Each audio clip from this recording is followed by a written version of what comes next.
Hydroponics is an exciting concept, but most projects are difficult to make especially viable because they tend to focus only on the technology and the growing. Data suggests that it will be difficult to really feed a city from an indoor system, which has limitations on the size and variety of crops in limited space. To grow, there isn't a single crop grown in Nigeria that everything you see here modified. It doesn't even take much modification, just a different type of planting. It can be grown here. So yes, we can grow yam on this farm if we want. We are doing what we're doing now, basically herbs and vegetables, because this is the city farm model. With the farm, our major farm is at Ekpe, at Ilara area, part of Ekpe, Lagos State, where we have a 30-acre farm, and then which we are developing in phases.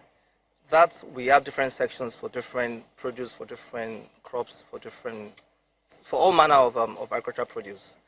In fact, that is going to be tailored more for exports, to be honest. But this is for us to bring our initiative, our idea, our business plan to the people and do it where it is very accessible. We are trying our own capacity to, spread the gospel. What gospel I was spreading is that you must infuse innovation and technology with anything you're doing in every sector that you are. And this is a clear demonstration of that. We are growing soil. This is soilless farming. We're using a cocoa coir, the shell of coconut. That's what we're growing with. It's not expensive, rather. So you don't have to do it in towers like this to say that it is elitist or it is for the modern people, for the rich people. No. So it is according to your plan and budget. You go to greenhouses, most of them, they don't even use towers, But this is, you can call this a greenhouse, but this is, suspended roof vertical farming. Do you get what I mean? So basically, anybody can do this. It is just to cut your coats according to your size. When you have a budget, in as much as you told the, the cocoa coir inputs, if you don't use soil, you're already on the right track. You can hardly get it wrong. Because when you use cocoa coir, it retains water longer than soil.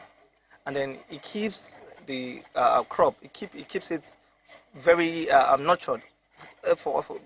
We feed our own plants a minute, 2 minutes every hour. So that is not, we're not feeding them around the clock, as you may know. And then with this model, with this design, you can basically grow anywhere. But we have told this direction because we want to start from the city. And then with the yield that you get from this kind of growing, look at for every pot now we have for every tower you have 6 pots, 1, 2, 3, 4, 5, 6. So and you can plant up to 8 to 10 seeds in a pot. So if you plant 8, that's 48 plants altogether that you're going to harvest. So for you to plant this in a traditional farm model, you need a lot of space to do that. And that we have done in just one tower. What is the size of this land? This is all that is standing on the floor. So with this model, it looks like the city is expensive, but you can actually grow more here. Our yield from this farm is that of a 10-acre farm. This is 1,268 square meter. And then the yield from here, given this design of planting, your yield is actually more compared to that of a 10-acre farm. So with so doing, you're maximizing the space in the city. So when you look at it very well, it is almost commensurate to you even having to go and grow on a big farm that's even in the bush. So you can grow in the city, you can actually yield more, and that is why it actually made sense. If we were to grow in the soil, and then we have to do it traditionally, they won't be able to afford this place, because that way we will not have enough yield to sell to to cater for the maintenance of the farm and even as profit for the business owners. Hydroponic system is an intriguing experiment that has had success in arenas that have a high demand for freshness and variety, especially in restaurants. Hydroponic systems use water and a non-soil growing medium to provide plants with nutrients. Nutrients added to the water are fed to the plants in a variety of ways. Bubble systems lift nutrients to plant roots with a constant supply of bubbles in the water, while a wick system feeds nutrients and water via a wick. A reservoir is responsible for holding both the water and nutrient solutions. Hydroponic systems are essentially hands-on when it comes to feeding the plant. Everything is usually done automatically aside from the addition of the nutrient solution. Its virtues relative to conventional agriculture have long been clear. The climate can be controlled year-round, pests can be minimized, and with them the use of pesticides. Water and nutrients can be applied in precise quantities. By going up rather than out, a vertical farm can produce more food per hectare of land, and by siting close to an urban area, it can reduce long distribution chains, getting fresher food to customers' tables quicker. Its drawbacks have become equally clear. They mainly come down to cost. Farming well requires deep know-how and expertise. It has proven extraordinarily difficult to expand vertical farms in a way that holds quality consistent while driving costs down. Optimizing production at a small scale is very different from doing so at a large scale. There are so many young farmers who have abandoned the farm disillusioned. Now, Gartner Callaway think they have cracked the code. They have an expansion plan and they're building a much bigger farm in Ekpe, which is more catered to exports, wholesale, and other product lines, not just niche product lines like what we're doing in the city, which is for a niche market that also have a need. So we're taking it step by step, stage by stage in terms of our development and our growth. The systems are completely flexible in terms of what can be grown. Almost anything can really be grown with 3 of the systems we use. In terms of the high density system, it can grow local vegetables. Our grow bags, they can grow cash crops, local vegetables. So we have something for every price bracket, in essence.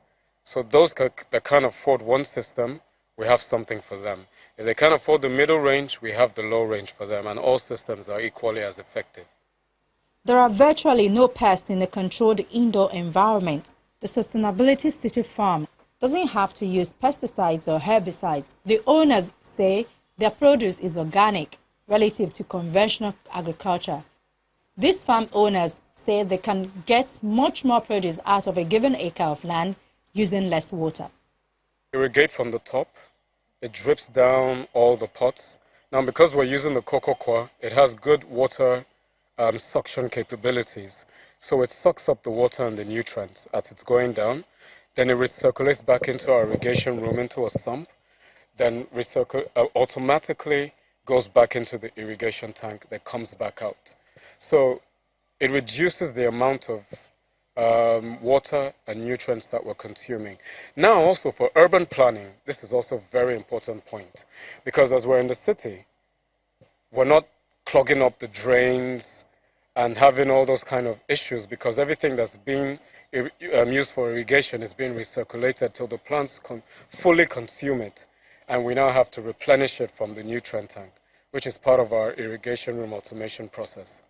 Now, in terms of pest control, because we're using hydroponics and a lot of our systems are elevated from the ground, we already eliminate a lot of the major pest issues. Then the soil we're using, which is the cocoa coir, has a sterile medium. So the major pest issues we have are minor pest issues like caterpillars and aphids, which come with naturally with vegetation. So even if we were abroad in a high-tech, fully controlled greenhouse, you would still have these minimal pests because the vegetation just attracts them. So what we do to control that, we use neem oil and we use something called diatomaceous earth, which are all food-grade, organic means of controlling pests.